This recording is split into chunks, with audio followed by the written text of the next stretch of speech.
মহামান্য আদালত, আমার বড় ভাই বড় জালেম। মহামান্য আদালত ডেকে বলেন, কেমনে তোমার বড় ভাই জালেম? তিনজনকে যখন ডাকা হয়েছে, এবার বড় ভাই, ছোট ভাই এবং মা তিনজনে চলে আসছি। এবার মহামান্য আদালত ডেকে বলেন, তোমার বড় ভাই কেমনে জালেম, কি করেছে বলো? বলে, ও মহামান্য আদালত, আপনি তো জানেন মায়ের পায়ের নিচে সন্তানের জান্নাত। মহামান্য আদালত, আমার বড় ভাই দীর্ঘ 17 বছর মায়ের একটানা খেদমত করে যাইতেছি। আমার মা প্যারালাইসিসের রোগী, কখনো বিছানায় প্রস্রাব করে দেয়, কখনো আবার পায়খানা করে দেয়।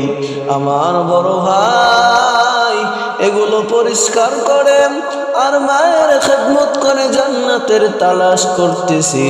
কিন্তু আমি ছোট ভাই জান্নাতে যাওয়ার জন্য মায়ের খেদমত করতে চাই, কিন্তু আমার বড় ভাই আমার জান্নাতে যাওয়াটা বন্ধ করে দিয়েছি, আমার খেদমত করতে দেয় না। মায়ের খেদমত ছাড়া জান্নাতে যাওয়া অসম্ভব। ও মহামান্য আদালত, এই বাকি আল্লাহ তাআলা যতদিন পর্যন্ত আমার মায়ের হাত রেখেছি, আপনার কাছে একটা আবদার, বাকি জিন্দগিটা যেন আমার কাছে মা থাকে। আমার অর্থের কোনো সমস্যা নাই, আল্লাহ দিয়েছেন অনেক আমার সম্পদ, অঢেল সম্পদ, কিন্তু আমার বড় ভাই খেদমত করতে দেয় না। সে নিজে জান্নাতে যাবে, কিন্তু আমি ছোট, আমাকে জান্নাতে যাওয়ার পথটা বন্ধ করে দিয়েছি। এই দিকে লক্ষ্য করে আমি ছোট ভাই আমার বড় ভাইকে বড় জালেম বলে দিয়েছি। মহামান্য আদালতে আমার পেরেশান। এবার মায়ের দিকে তাকায় দেখে, জিজ্ঞেস করেন, আম্মা জান, আপনি কোন ছেলের সাথে থাকতে স্বাচ্ছন্দ্য বোধ করেন? কোন ছেলের কাছে থাকতে চান? কে আপনার ভালো খেদমত করতে পারবে? আপনার যার ইচ্ছা আপনি তার কাছে থাকবেন, এটাই রায় হবে। সন্তান যখন বড় ছেলের দিকে তাকায়, বড় ছেলে কান্না করে বলে, মা, আমার খেদমত থেকে দূরে সরায় দিও না।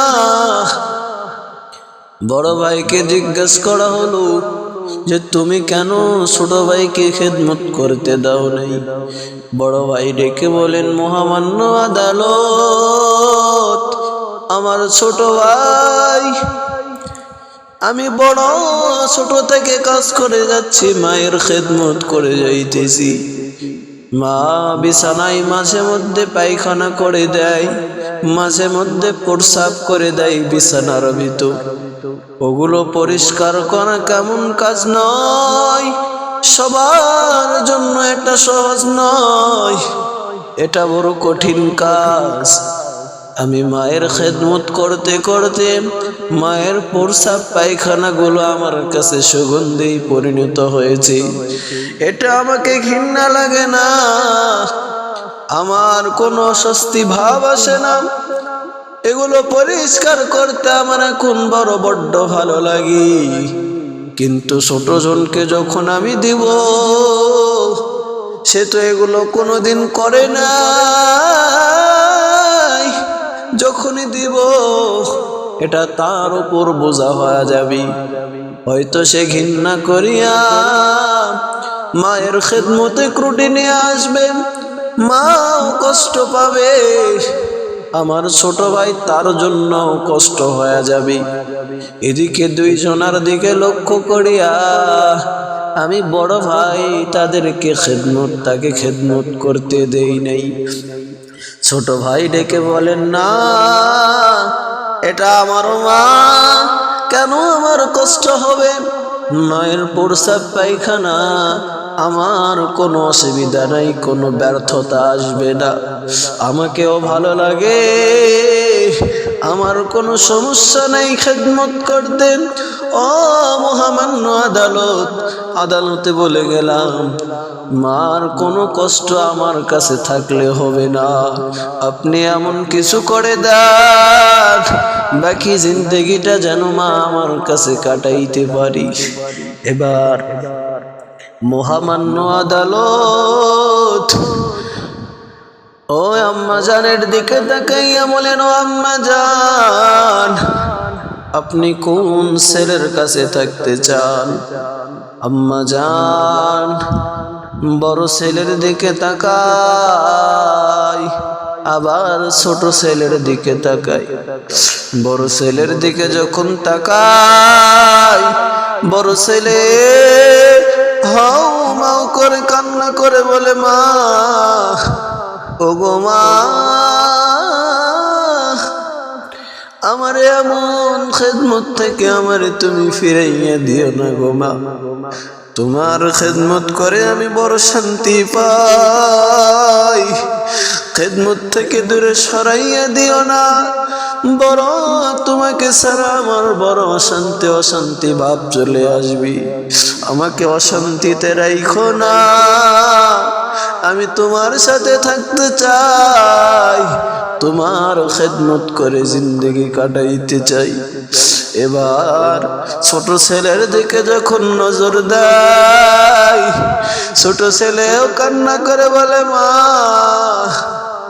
জিন্দগি তো বড় ভাইয়ের সাথে কাটাইলা, কতই না খেদমত করলো, আমারে একটু সুযোগ কইরা দাও মা, আমিও চাই তোমার খেদমত করিয়া জান্নাতে যাই, বাকি জিন্দগিটা আমার সাথে থাকো, আমি কথা দিলাম বড় ভাই যা খেদমত করেছি তার চাইতে আমি ছোট হয়ে বেশি বেশি করার চেষ্টা করব। ও মা, আমাকে তুমি ওই খেদমত থেকে আমাকে দূরে সরাইয়া দিও না মা, তুমি বাকি জিন্দগিটা আমি ছোট আমার সাথে কাটাইয়া দাও। মহামান্য আদালতের চোখে পানি, মার চোখেও পানি। মহামান্য আদালত ডেকে বলেন, আম্মা জান, কথা বলেন কোন ছেলের সাথে থাকবেন? কিন্তু আম্মা জানের মুখে কোনো কথা নাই, শুধু দুই ছেলের দিকে তাকায় আর শুধু কান্না করি। মহামান্য আদালত বলেন, ওই আম্মা জান কিছু বলে না, শুধু নিচের দিকে হয়ে কান্না শুরু করে দিয়েছি। জিজ্ঞেস করলাম, আম্মা জান আপনি কি বলবেন না কোন ছেলের সাথে আপনি থাকবেন? আম্মা জান ডেকে বলেন, ও মহামান্য আদালত বাবা, ও বিচারপতি বাবা,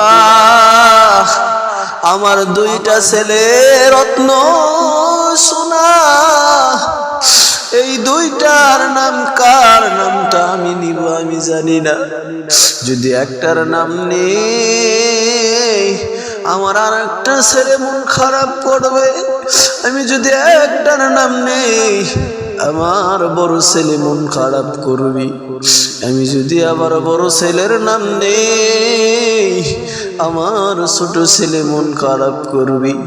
দুটা আমার মানিক, আমার সোনা, দুটা আমার রত্ন, আমি কাউকেও ছোট করতে চাই না। আমি মা হইয়া আমি দুই ছেলের প্রতি সন্তুষ্ট। ও মহামান্য আদালত, আমি কিছুই বলতে পারবো না, যা ফাইসালা দেওয়ার আপনি ফাইসালা দিয়ে দেন। মহামান্য আদালত ডেকে বলে, ও দুই সন্তান, দীর্ঘদিন তুমি 17 বছর বড় ছেলে তুমি খেদমত করেছো, এবার ছোট ছেলে বাকি জিন্দগিটা মায়ের সাথে থাকবে, খেদমত করবে। কিন্তু ছোট বাজান, ও ছোট ছেলে, তোমারে আমি জানাইয়া দিলাম, যখনই বড় ভাই চাইবে একটু মায়ের খেদমত করবে, তোমারে যদি বলে তাহলে সঙ্গে করে ঘাড়ে করে মাকে বড় ছেলের কাছে দিবা।